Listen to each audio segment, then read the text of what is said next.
Nous sommes le samedi 14 décembre 2024. Pendant environ 3 heures, le cyclone Chido s'abat sur Mayotte. Alors qu'ils viennent d'échapper au cyclone, des milliers d'habitants, dont de nombreux enfants, se retrouvent sans toit, exposés à des risques de pillage et à la saison des pluies qui bat son plein.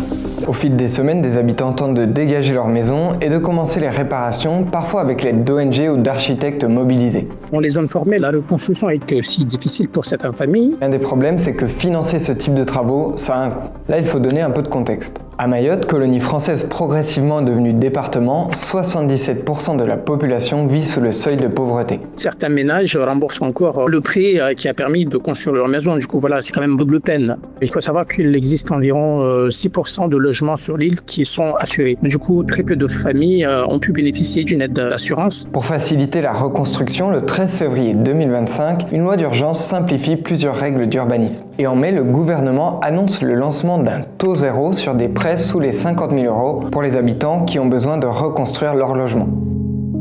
Mi-novembre 2025, de nombreux Mahorais assurés n'ont toujours pas été indemnisés des dégâts, selon le média Mayotte Première. Très peu de familles et d'entreprises ont été dédommagées par les assurances à ce jour. Très peu ont eu accès aux prêts à taux zéro pour payer leurs travaux. Entre cette vue satellite après le cyclone et une autre inédite de mi-octobre 2025 que nous nous sommes procurés, voilà ce que ça donne. À presque un an de Chido, beaucoup de Mahorais ont quand même construit leur maison avec leurs propres moyens pour simplement avoir un toit au-dessus de leur tête. Certaines familles ont fini leurs travaux et d'autres sont en cours.